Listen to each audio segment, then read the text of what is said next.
Salam Bapak Ibu Saudara-saudari yang dikasihi oleh Tuhan Yesus. Layaknya kamera yang hasilnya bergantung pada apa yang kita fokuskan, begitupun kehidupan. Kita bisa memfokuskannya untuk memotret hal-hal yang baik, juga bisa untuk menangkap hal-hal yang buruk. Jadi pilihannya tergantung kita, apa yang mau kita lihat dan apa yang mau kita fokuskan dalam hidup ini.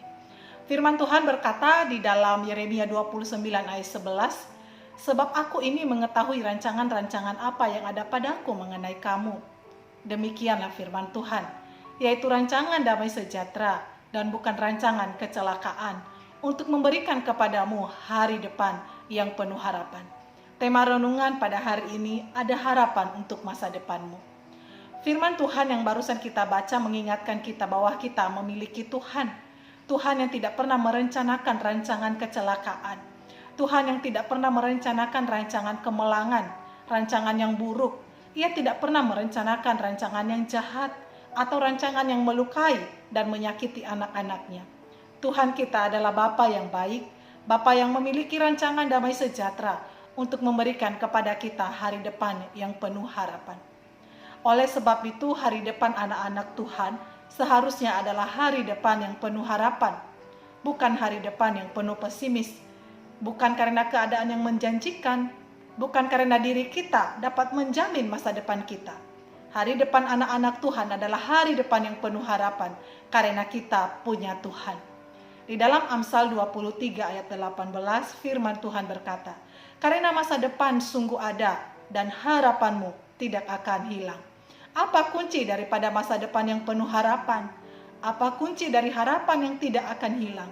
Di ayat 19 dalam Amsal 23 itu disebutkan, jangan hatimu iri kepada orang berdosa, tetapi takutlah akan Tuhan.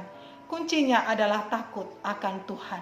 Oleh sebab itu, ada harapan untuk masa depanmu. Ada harapan untuk pernikahanmu yang mungkin saat ini sedang tergoncang. Ada harapan untuk usaha dan pekerjaanmu. Ada harapan untuk anak-anakmu. Ada harapan untuk studimu. Jangan bersungut-sungut. Jangan banyak menuntut. Jangan banyak protes.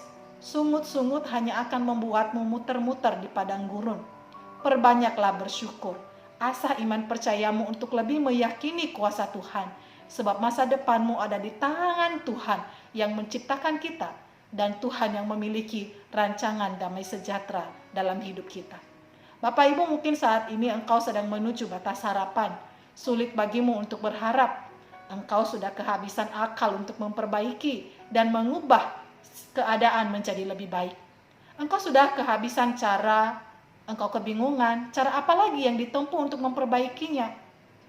Apakah engkau masih ingat bahwa di awal bulan ini, di bulan April ini, kita telah memperingati peristiwa yang sangat besar tentang kebangkitan Tuhan Yesus.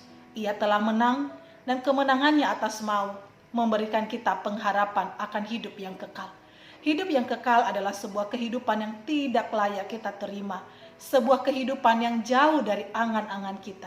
Tatkala manusia sedang menuju pintu kematian kekal, Allah memberikan jalan keselamatan yang membuat kita saat ini tidak hanya memikirkan akan hidup yang kekal, hidup yang mustahil itu, tetapi bahwa hidup kekal itu telah kita peroleh, telah kita miliki di dalam Tuhan Yesus Kristus, Anak Allah yang telah mati dan bangkit mengalahkan maut.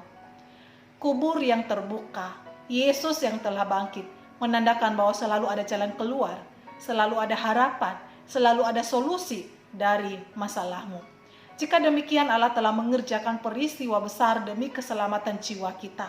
Seharusnya kita pun tidak meragukan Dia menolong kita menghadapi peristiwa-peristiwa kecil dalam hidup ini. Allah mampu memperbaiki yang retak. Tidak ada yang mustahil baginya. Ia mampu memulihkan yang rusak. Asalkan kita mau tunduk, asalkan kita mau taat, asalkan kita mau dipangkas, mau dibersihkan, mau dibentuk oleh Tuhan, mau bersandar dan berserah pada Tuhan. Ingat, ada harapan untuk masa depanmu. Sebab kita punya Tuhan yang telah membereskan masalah terbesar dalam hidup kita, yaitu masalah dosa. Maka percayalah, Dia juga akan menolongmu. Sebab kunci daripada masa depan yang penuh harapan adalah takut akan Tuhan. Ada harapan untuk masa depanmu. Maka jangan berhenti untuk bersandar, jangan berhenti untuk percaya kepada Tuhan. Mari kita bersatu di dalam doa. Bapa di dalam sorga, terima kasih karena di dalam Engkau selalu ada harapan. Tolong kiranya kami untuk lebih lagi mempercayai Tuhan. Tuhan yang menciptakan kami, Tuhan yang telah menyelamatkan kami, dan Tuhan yang tidak pernah meninggalkan kami. Di dalam pergumulan apapun yang sedang kami hadapi saat ini, pasti Engkau akan menolong kami, sebab di dalam Tuhan selalu ada harapan. Dan biarlah kuasa kebangkitan Tuhan itu boleh kami alami. Di dalam nama Tuhan kami Yesus Kristus, kami berdoa mengucap syukur. Amin.